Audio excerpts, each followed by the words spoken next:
अस्सलामुअलैकुम, welcome lecture number 28 में। और आज के लेक्चर में हमने जो टाइमर्स के बारे में प्रीवियस लेक्चर में पढ़ा था उसे इस्तेमाल करते हुए हम एक छोटी सी ऐप बनाएंगे जिसमें हम एक सर्टेन टाइम के फिनिश होने के बाद कोई साउंड जो है वो प्ले करेंगे।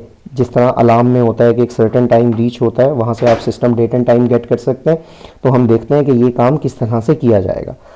तो एंड्रॉयड स्टूडियो पर आते हैं और एंड्रॉयड स्टूडियो पर आने के बाद एक नई जो है ऐप वो हम यहाँ बनाते हैं, नया प्रोजेक्ट बनाते हैं और उस प्रोजेक्ट का नाम मैं रखता हूँ अलार्म टाइमर।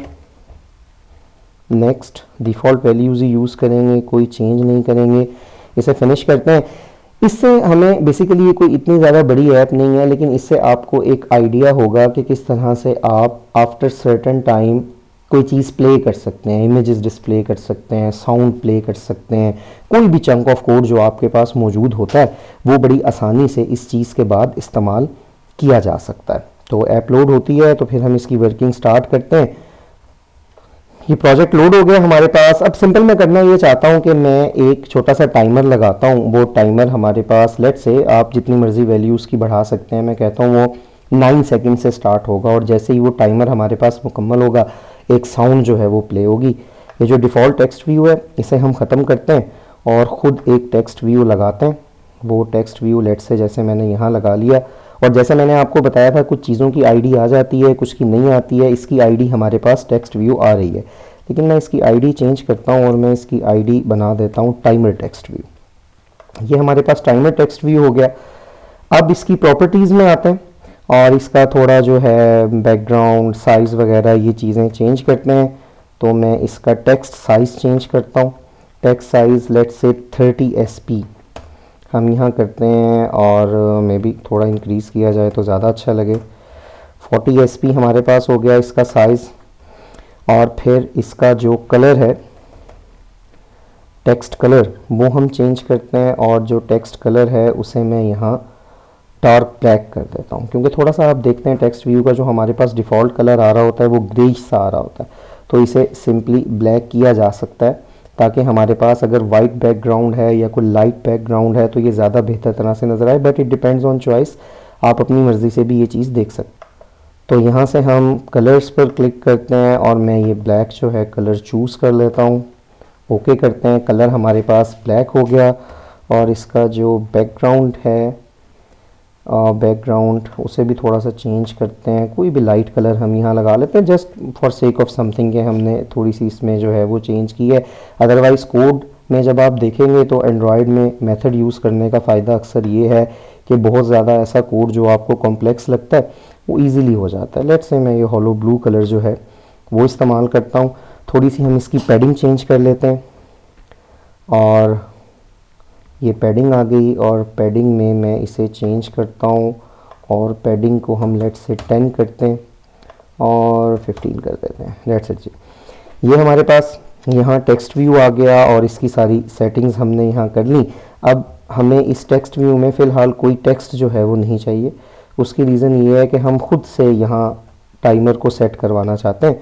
तो फ़िलहाल इसमें से जो टेक्स्ट है वो ख़त्म हो गया। ये आप देख रहे हैं बिल्कुल ख़त्म नहीं हुआ, थोड़ा सा इसमें है। इसकी रीज़न वो पैडिंग जो हमने की थी। बहरहाल अब मेन एक्टिविटी डॉट जावा में आते हैं और यहाँ आने के बाद मैंने बेसिकली करना क्या है, एक काउंटडाउन टाइमर के थ्रू मैं ये काम जो है करना चाहता हूँ।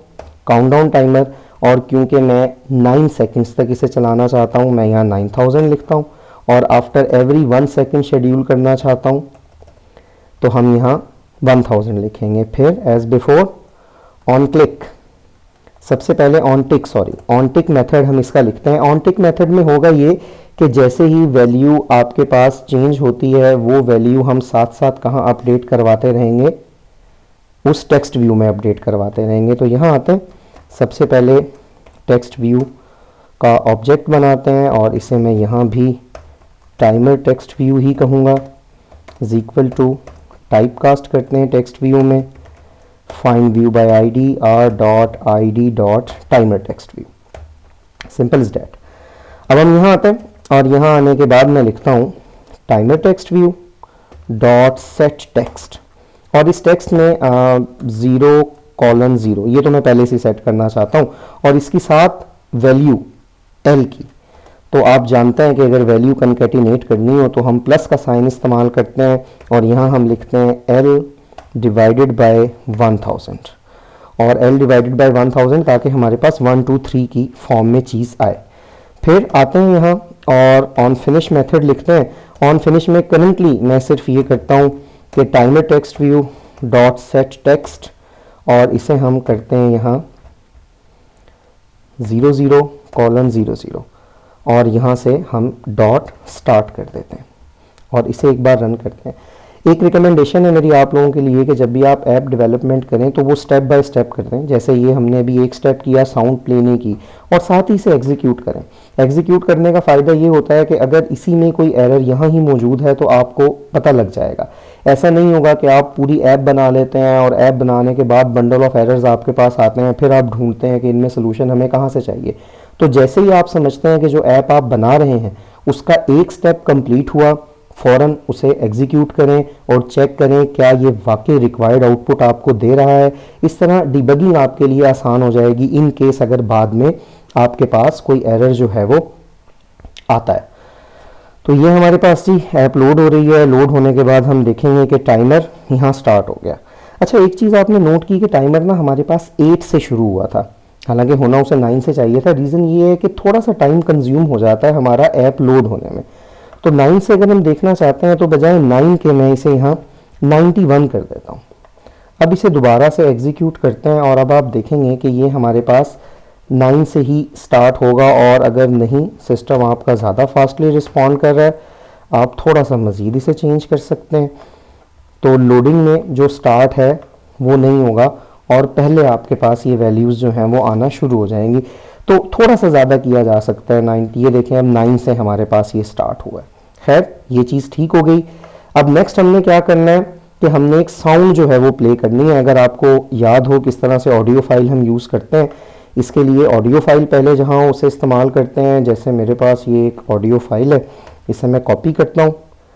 कॉपी करने के बाद एंड्रॉयड स्टूडियो में आता है और यहाँ रिसोर्सेज पर राइट क्लिक हम करेंगे, न्यू में आएंगे और एक न्यू डायरेक्टरी बनाएंगे। इस डायरेक्टरी का नाम हम रखते हैं रॉ और ये रॉ डायरेक्टरी हमारे पास क्रिएट हो गई है। इस पर हम राइट क्लिक करते हैं या मैक पर हैं तो कंट्रोल क्लिक, पेस्ट करते हैं और ये हमारे पास फाइल यहाँ आ गई है।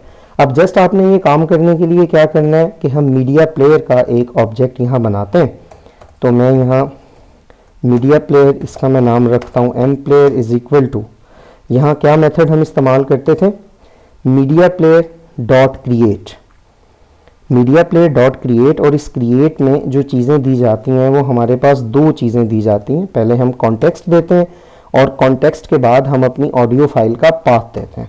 तो रिसोर्सेज डॉट रॉ डॉट ये न्यूज़ इंट्रो हमारे पास फाइल आ गई। अब जस्ट आपने करना ये है कि जहाँ आप टाइमर 0 कर रहे हैं वहाँ आप कर दें एम प्लेयर डॉट स्टार्ट। तो हमारे पास जैसे ही टाइमर ख़त्म होगा ये स्टार्ट हो जाएगी। अब इसे सेव करते हैं, एग्जीक्यूट करते हैं और देखते हैं कि हमें क्या इसका रिज़ल्ट जो है वो मिलता है।